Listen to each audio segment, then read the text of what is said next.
Now, the greatest radio shows of all time. Suspense. The Shadow Node. Washington calling David Harding, Counter Spy. Classic radio theater. The Great Gildersleeve. Fibber McGee and Molly. Dragnet. Gunsmoke. The Lone Ranger. Now, step back into our time machine with your host, Wyatt Cox. Good evening, friends of the Inner Sanctum. We head back 80 years to June 27th, 1943, a wartime episode of The Great Gildersleeve, starring Harold Peary as Gildy gets ready to walk the plank. Walk down the aisle. And we thank you for tuning in. On this final Tuesday of Classic Radio Theater, it's the 27th day of June, 178th day of the year, and we have 187 days remaining. Church of Jesus Christ of Latter-day Saints founder Joseph Smith murdered on this date in 1844 by a mob in Carthage, Missouri. 1898, Joshua Slocum became the first person to successfully circumnavigate the Earth alone when he landed his sloop Spray in Newport, Rhode Island, a 46,000-mile trip. And why 46,000 miles? You had to go around all of the peninsulas and such. There was no Panama Canal or any of that stuff back in 1898. 1922, the Newbery Medal for Children's Literature first awarded. 1950, the start of international involvement in the Korean War.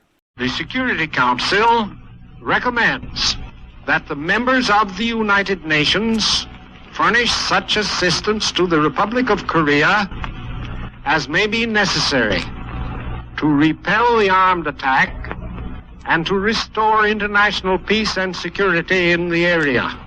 United States Ambassador to the United Nations, Warren Austin, reading the UN resolution. As a result, President Truman ordered the Air Force and Navy into the Korean War.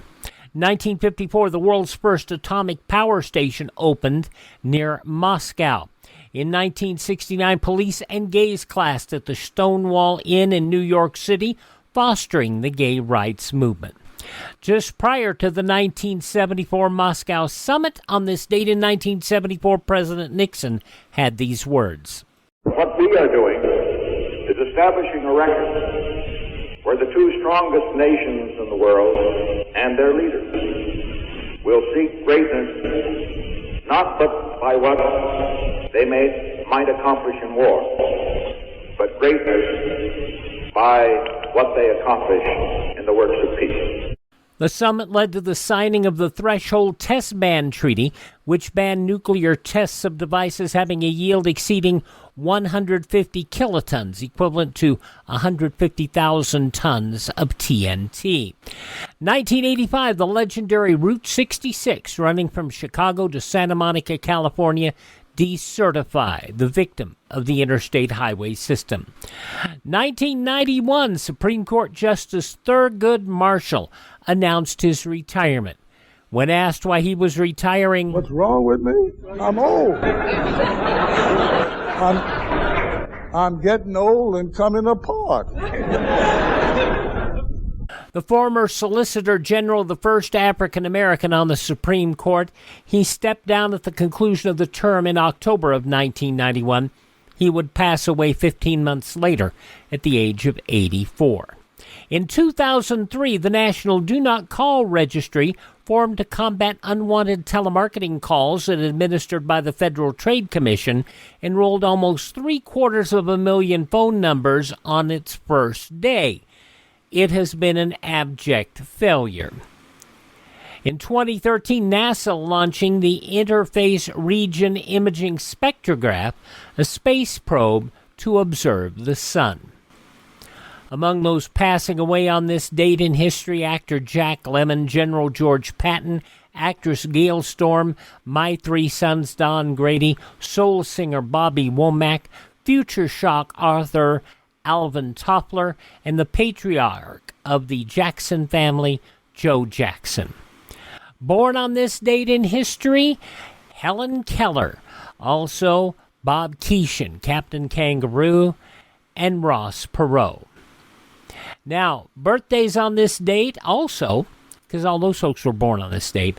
Celebrating his 81st birthday, Beach Boys' Bruce Johnston, the man who wrote the song about the music box dancer and performed it. Beautiful piano piece, Frank Mills. Fashion designer Vera Wang is 74. From the man behind Felicity, Alias, and Lost, J.J. Abrams is 57. He was Spider-Man from 2002 to 2007, Tobey Maguire, 48. Khloe Kardashian, 39. And a couple of folks from The Walking Dead. Alana Masterson, 35. And Carl in The Walking Dead, Chandler Riggs, is 24. Oh, Neville Longbottom in the Harry Potter films, Matthew Lewis, is 34. Those are just a few of the people who celebrate the 27th day of June as their birthday. And if this happens to be your birthday... Hi, we're the four freshmen, and we just want to say... Happy birthday to you! And from 80 years ago today, June 27th, 1943, Harold Peary as the Great Gildersleeve. Thank you for tuning in on this final Tuesday edition of Classic Radio Theater with Wyatt Cox on your favorite radio station. Our final Tuesday edition of Classic Radio Theater with Wyatt Cox starts off with an episode of The Great Gildersleeve starring Harold Peary, June 27th, 1943, 80 years ago today. Kraft presents The Great Gildersleeve.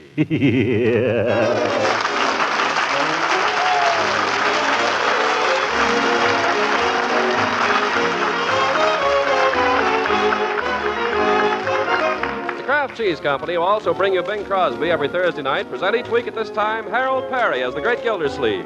Written by John Whedon and Sam Moore.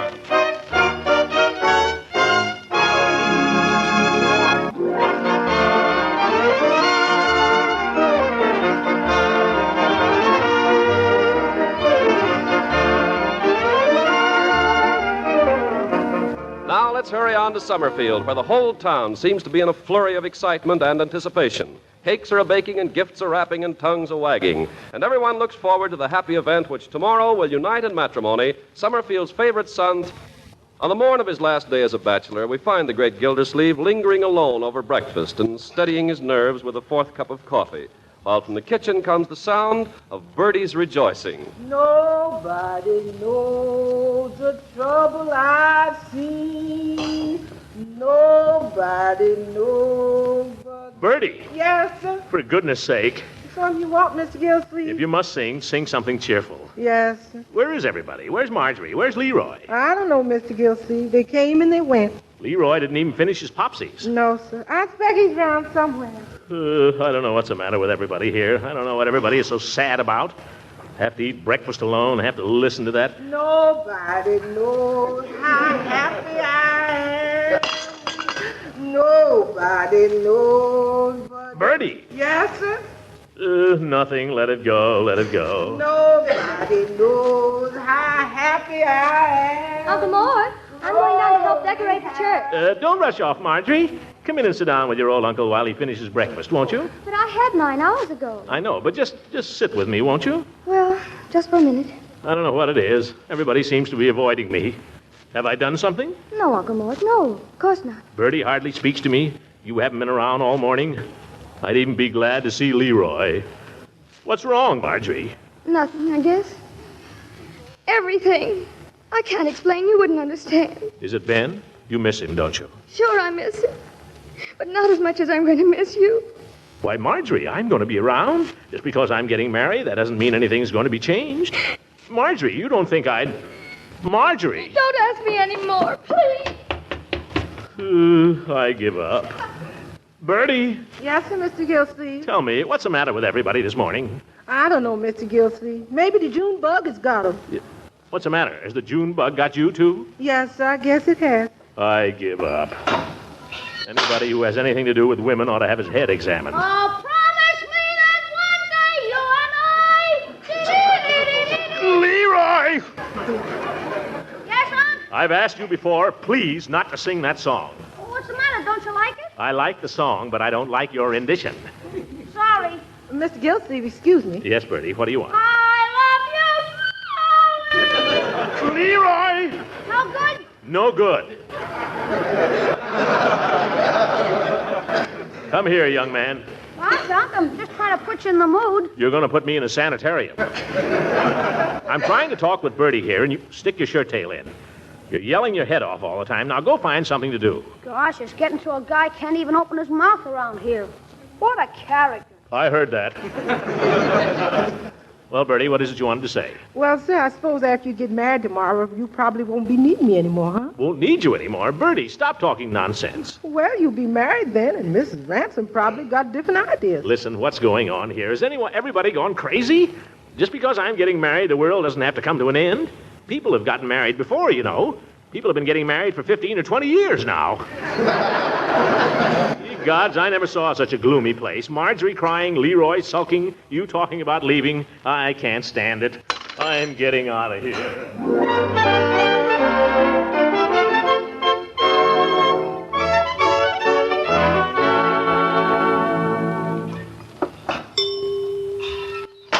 Hello, Peavy. Oh, hello, Mr. Gildersleeve. What can I do for you this merry morning? Give me something for a headache. A headache? Well, would you say you were suffering from an intestinal headache, or an eye strain headache, or a brain fatigue headache? I've just got a great big headache, Peavy. Haven't you just got a plain headache cure? Well, now, Mr. Gildersleeve, cure is a word we pharmacists like to avoid. You know, most headache remedies, for example, simply alleviate. Oh, they do. Then, for heaven's sake, alleviate mine. Quick, will you? All right, sir. Let me see. I've got a new preparation here the wholesale man has been pushing. It's called Head Ease. Well, give me some of that. I'll try anything. Here, take this with a little water. Thank you, Peavy. It'll be a few minutes before that takes effect. That is, if it does take effect. I might as well wait here, then. If I go home, it'll just start again anyway. Headache caused by domestic difficulties, Mr. Gildersleeve? Yes, Mr. Peavy. By George, the way they're all behaving, you'd think they had to get married tomorrow. Oh, my. Tomorrow is the happy day, isn't it? Yes, tomorrow. Tell me, is it normal for a man to be a little twitchy the day before his wedding? Normal, Mr. Gildersleeve? Well, if anyone could say for sure what's normal and what isn't, he'd be a wise man. Don't get off the track, Peavy. Were you nervous the day before your wedding? Well, I wouldn't say nervous exactly, although my temperature went up to 99 2/10. Fahrenheit, I suppose. Yes. I checked it on 2 thermometers. Well, my symptoms are different, Peavy. My left eye jumps. I've got a twitch in my left elbow, too, and, well, sort of a general apprehensive feeling. Mm-hmm. I'd say it was possible that those symptoms all had some sort of psychological basis. You mean you think they'll all disappear as soon as I'm married? Well, no, I wouldn't say that. That reminds me, I hope you won't mind, but Mrs. Peavy and I sent Mrs. Ransom a wedding gift. Oh, well, that was very nice of you and Mrs. Peavy. Oh, it's nothing to get excited about, Mr. Gildersleeve. It's a radish bowl. Oh. Well, it's nice for radishes, anyway. What I started to say was we didn't have it monogrammed. Oh, that's all right, Peavy. Thanks anyway. I've always been leery of monograms ever since my brother's wedding was canceled at the last minute. Canceled? Yes. And, Mr. Gildersleeve, you just can't imagine the trouble there was returning those wedding presents. Oh, it must have been terrible. How did it happen that your brother... The monogram things were the worst, I remember. Stores won't take them back, you know. I know. You say the wedding was canceled? This particular monogram was especially awkward because it happened to be QQP. A little off the beaten path, you might say. Miles from it, Peavy. How did it happen your brother's wedding was canceled? Well, I'll tell you. This was my younger brother. I don't believe you ever knew him. Lassiter, Peavy? No. Never met Lassiter. Well, he was engaged to marry a girl, a dancer named Queenie Quinn. I told you the monogram was QQP. Yes, you told me. Well, just the day before the wedding, he went to see her, and she took offense at some remark of his. She asked him to leave the house, and the next day she refused to marry him. You don't say. Yes, sir, and she was as good as her word. Peavy, there was no other man involved. Oh, no. Your brother didn't lose all his money or anything. No. The girl just called the whole thing off because of a chance remark? Well, I'm not sure, Mr. Gildersleeve. Knowing the lady in question, I always thought maybe Lassiter made that remark on purpose. Oh, well, I think I'll be running along now, Peavy. Well, how about a sedative for that jumpy feeling, Mr. Gildersleeve? I won't need it, Peavy. I feel much better now.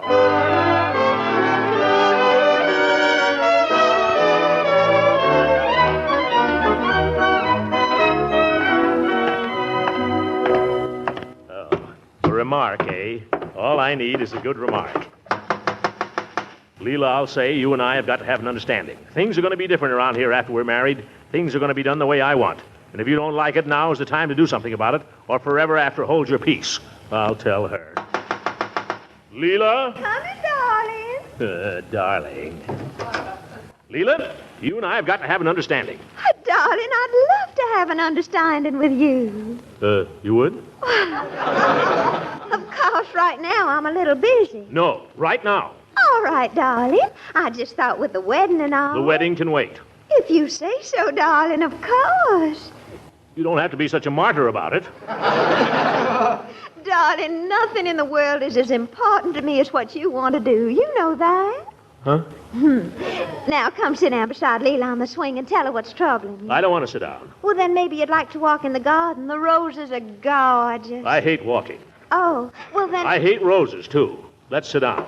All right, let's. Oh, darling, your tie's all crooked. Here, let me fix it. You know, you need someone to take care of you. You really do. What's the matter with my tie? I like it the way it is. Oh, Throckmorton, you're being just a teensy bit difficult this morning. Who's being difficult? Just because I make a chance remark about a tie, you try to make a great big issue out of it. Well, if you don't like it... Oh, darling, don't misunderstand me. I love you when you're being difficult. Huh? It reminds me of Beauregard. Beauregard. I'll never forget when I was married to Beauregard. When he got up in the morning, he was always cross as a bear till he'd had his breakfast. Well, I've had breakfast. Why, some mornings he'd feel so mean he'd deliberately try to pick a quarrel with me. And then I'd kiss him and it made him so mad. You mean he quarreled with you and you liked him for it? Oh, gracious, no woman wants a man who has no spirit. Peavy ought to get around more. What, dear? Huh? Oh, I said I'm sorry if I seem peevish. Oh. Right. The fact is, well, I've come here to confess something, Leila. Oh, I love confessions. Leila, please, be serious. I'm serious, darling. Go on. Well, I feel I should tell you this, Leila. I feel that I should warn you. I'm not worthy of you, my dear. Oh, Throckmorton, don't be silly. I'm not. I'm a terrible fellow, really. Hardly anybody likes me. There are things about me you don't know, Leila. I've done things you wouldn't believe. Why, how fascinating. Tell me about them. I couldn't, Leila. I couldn't. They're the kind of things people don't speak about. I can only warn you that if you go through with this wedding, it'll bring you nothing but unhappiness, Leila, much as it hurts me to say it. Oh, now, Throckmorton, don't you worry. I'm going to tell you a secret. Beauregard was no saint either. Beauregard. Always Beauregard. I guess I never told you about my tragedy with Beauregard. It's a thing I don't talk about much. Even after all these years, the memory is too painful. It's all right with me if I never hear about Beauregard again. Oh, I'll never forget him standing there in the doorway that night. So proud and so handsome. We'd had words about something, and he said some dreadful things to me, and I guess I said some dreadful things to him. And as he went out, he paused and he said, "Well, woman, is that all you have to say to me?" And that's all I said to him, Throckmorton. With just one word, one single word, I could have held him, but I didn't. I let him go. And that's the last time he was ever seen alive. I'll never forgive myself. There, Leila. That's why I'll never let you go, Throckmorton. Never, never, never. Peavy. Oh, I know we're going to be happy together, darling. Say we're going to be happy together, just you and I. Sure, just you and I and Beauregard.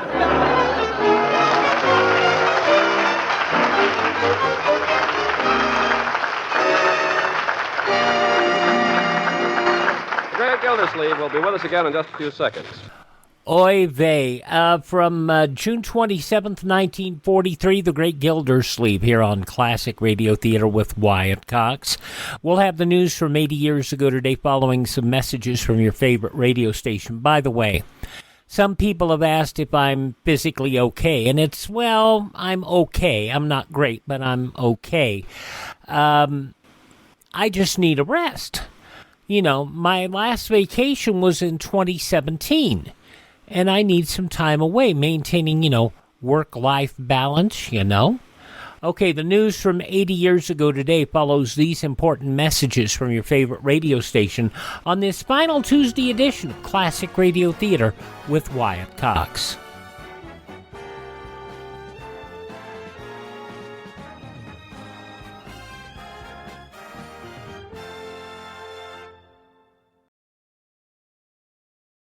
Just going to take a minute here to tell you about the big savings going on now, the clearance sale at mypillow.com.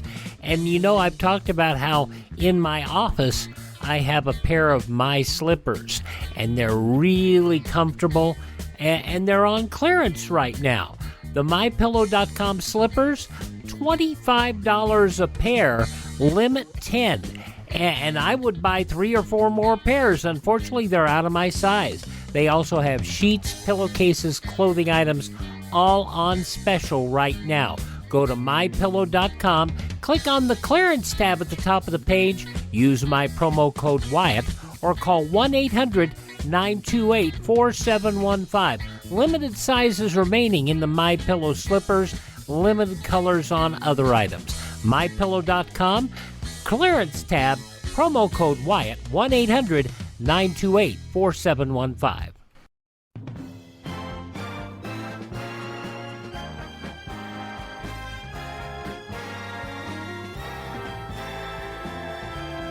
Classic Radio Theater with Wyatt Cox here on your favorite radio station. We're listening to an episode of The Great Gildersleeve starring Harold Peary as it was originally broadcast on Sunday, June 27th, 1943. In the newspapers of that Sunday, 80 years ago, these were some of the headlines. 6 German submarine crews in Norway have mutinied and refused to re-embark in the underseas boats. It was reported in Norwegian circles in Stockholm yesterday. Usually reliable sources were said to have relayed rumors that officers and men alike had jointly decided to mutiny and that all were sent to a military prison in Moscow. The sources cannot be identified by name. The report, capping a series of stories of discontent and weakening morale among German forces in Norway, resailed the mutiny of sailors of the German High Sea Fleet in October 1918 in one of the major steps of the German collapse in World War II. The Senate joined the House yesterday in repudiating OPA's food subsidy rollback and voted besides to transfer future subsidy operations from the Office of Price Administration to the War Food Administrator, Chester C. Davis. Thus, the administration suffered its second major setback in 2 days, the anti-subsidy action following Congress's override of President Roosevelt's veto of the anti-strike bill.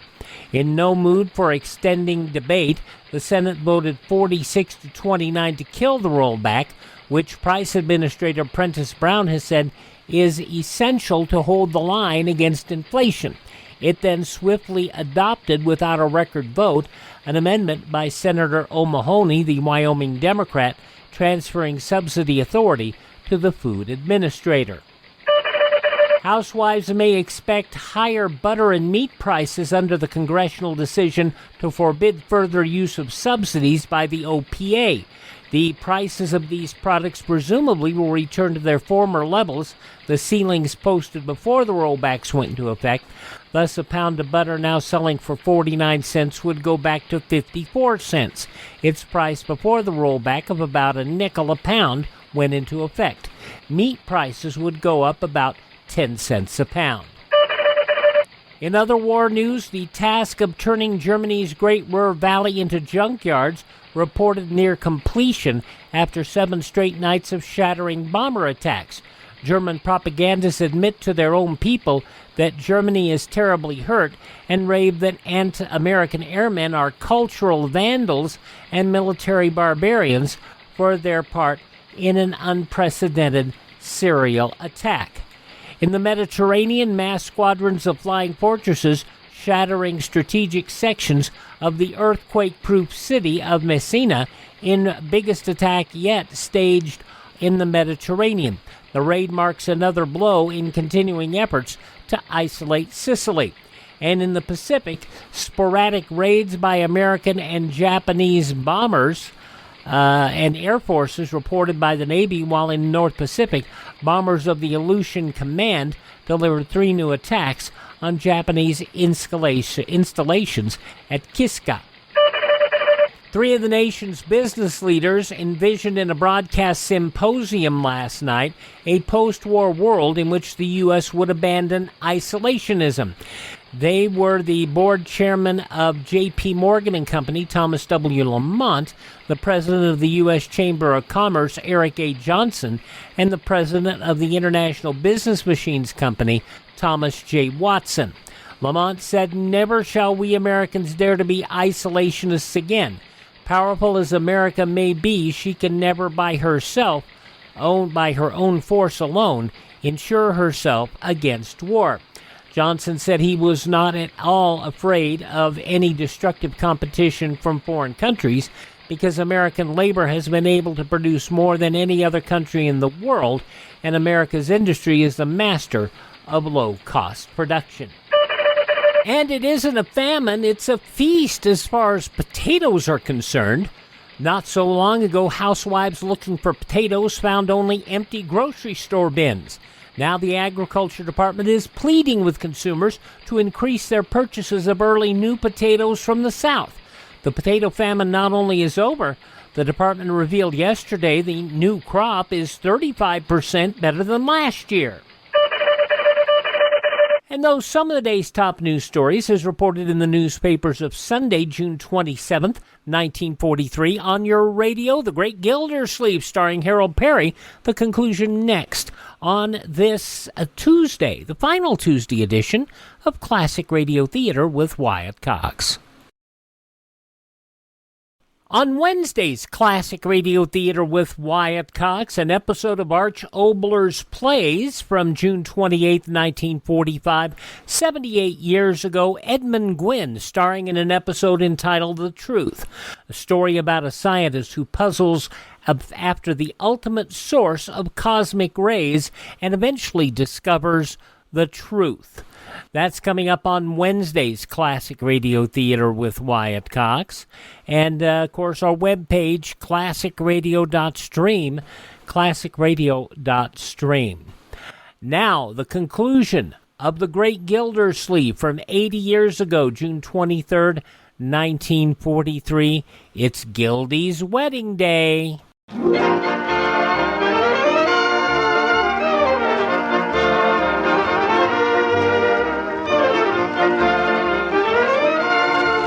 Now, what of the great Gildersleeve? Well, the condemned man ate a hearty dinner, sat silently for half an hour, puffing on a cigar which he'd forgotten to light, and excused himself early. Big day ahead. For hours he tossed and turned in his bed, unable to sleep. And now at last, with the first pale light of dawn breaking over the South Street church, he's dozed off. The figure of Gildersleeve lies a dormant mass in a twisted sheet, but through his tortured brain race wild dreams, the dreams of a desperate man.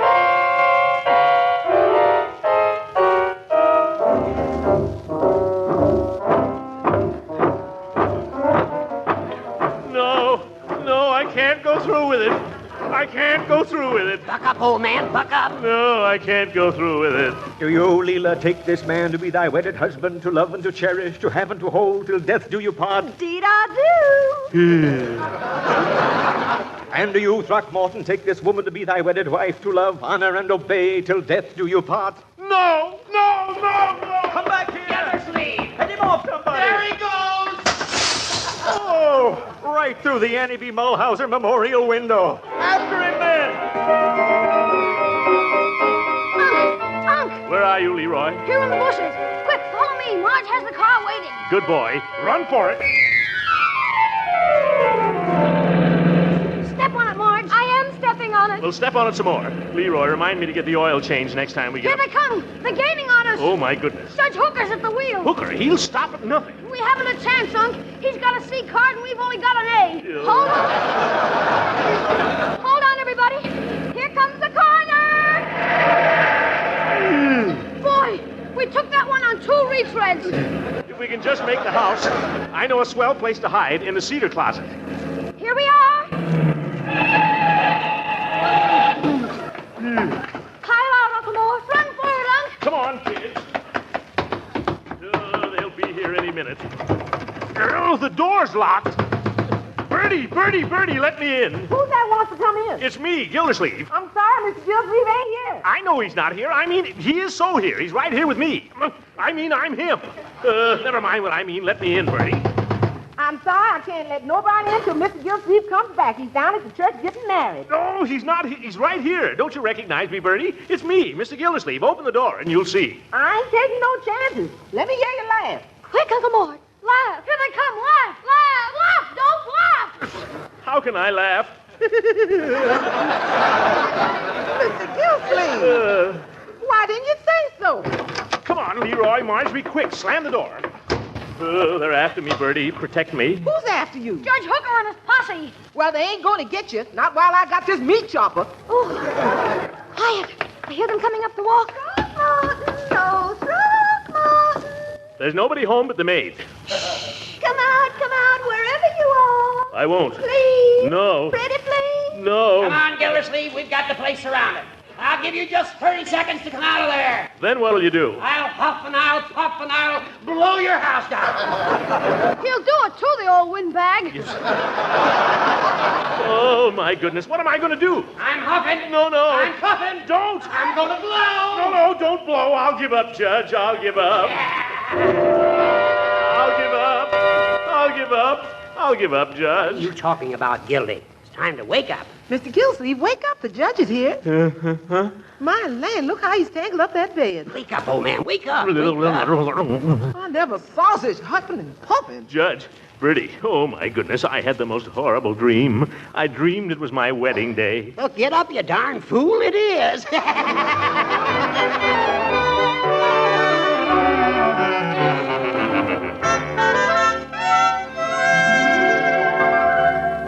Well, there it is. And whoever invented an ascot tie, I hope he chokes. And he will if he wears one like this. Now, Gildy, you look fine. Here, slip on the vest. Vest in the middle of July. Who said July was a good month for weddings? It's not July, Gildy. It's only June. June's no good either. Give me the coat. There. I got you looking like a model bridegroom. I don't believe it. Look in the glass. How's that? I look like a barefooted floor walker. Well, shoes will help. And for heaven's sake, get going. We're due at the church in half an hour. Oh, don't keep saying that. Well, we are. I'm Hurry waiting. up now and put on your shoes. I'm waiting for my socks. Bertie's ironing my blue socks. Blue? Something old, something new, something borrowed, something blue. Gildy. Am I blue? Am I blue? Throckmorton, please. Now, it's getting late and you're behaving like an irresponsible child. Now, buck up. I'm sorry, Horace. I'll be all right. I'll go through with it. That's the stuff, Gildy. Judge, how would it be if I sent her an anonymous letter warning her not to marry me? She'd recognize your handwriting. Oh, yes, darn it.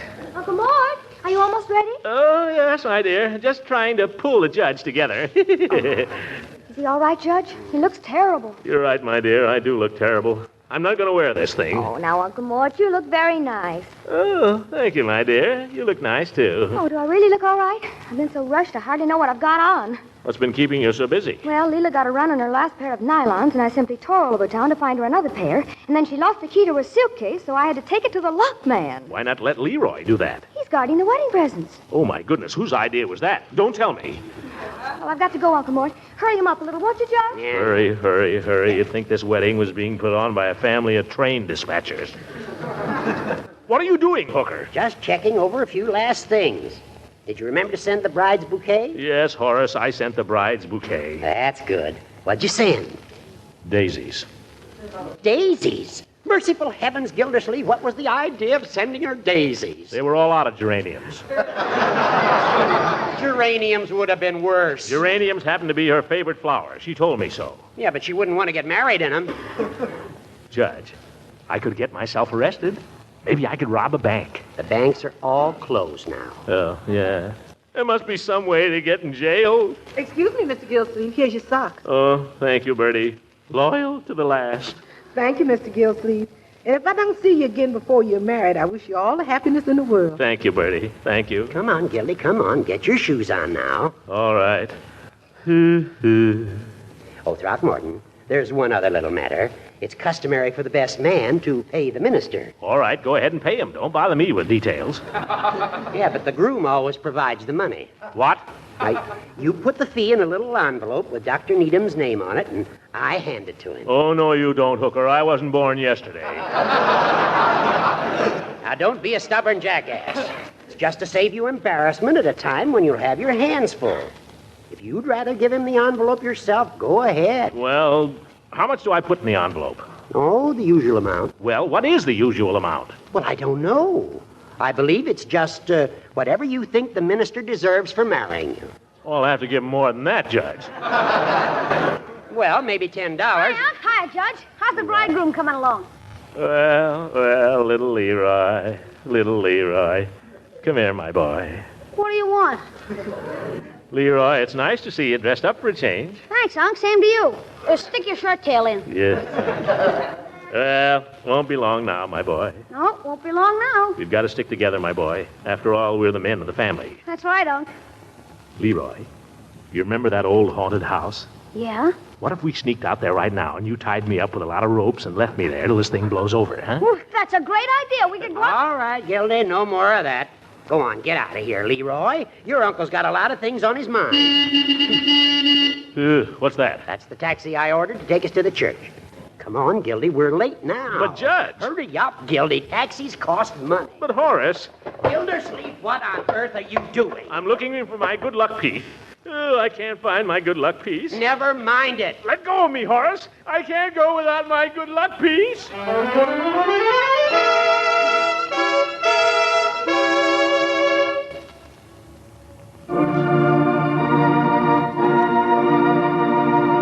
with me, Horace.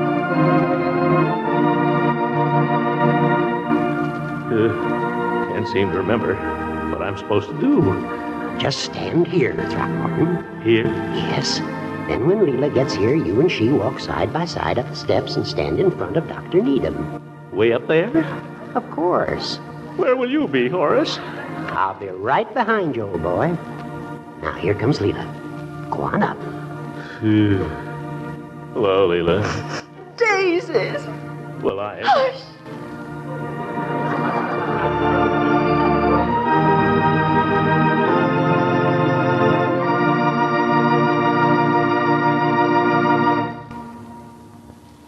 Dearly beloved, we are gathered here in the presence of this company to join together this man and this woman in holy matrimony.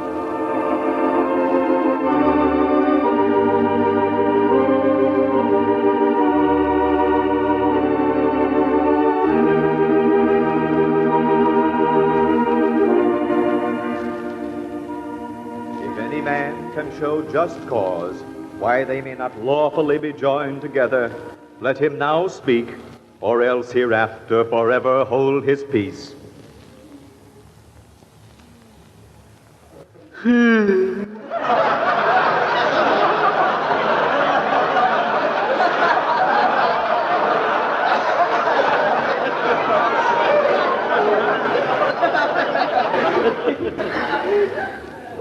Throckmorton, wilt thou have this woman to be thy wedded wife, to live together in I beg your pardon, Doctor. Just one moment, please. Who's that? A soldier. I happen to be this lady's husband. Beauregard! Darling, I thought you were dead. Why, Leila, child, I never felt better in my life. Well, Throckmorton, I hardly know what to say. This seems to be my late husband. Late my eye. He's just in time.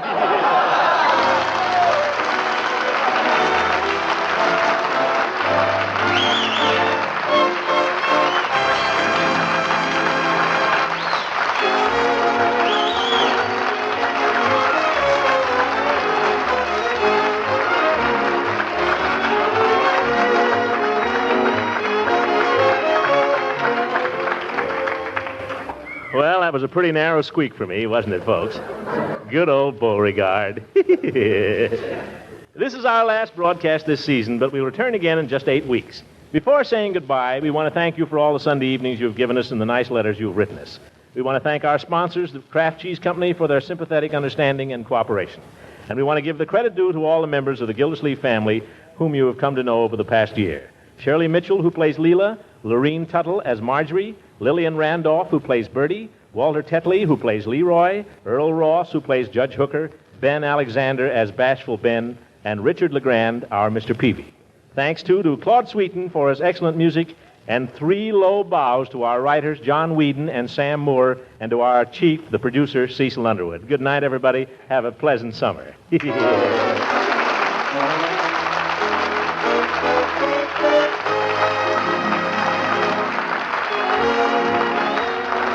is Ken Carpenter speaking for the Kraft Cheese Company. We hope you'll be listening when the Great Gildersleeve returns again the end of August at this same time and over these same stations. Gildy dodging a real big bullet there. Yep. From 80 years ago today, June 27th, 1943, the Great Gildersleeve here on Classic Radio Theater with Wyatt Cox. Again, I want to thank everybody who's made this show possible over the past 8 years. It has been a delight, but like I said, health issues, I'm just not able to keep doing it, folks. And it's not because I don't like it, it's because there's only so long that you can work 90 hours a week, and that's what I've been doing. Like I said, long ago, my vacation. So it's been tricky. But I thank you for always being here, and your kind cards and letters and messages have been more than greatly appreciated. The webpage will still remain, classicradio.stream, classicradio.stream. Thank you so much for making us a part of your day, and we've still got, 3 more days of this program, Classic Radio Theater with Wyatt Cox here on your favorite radio station.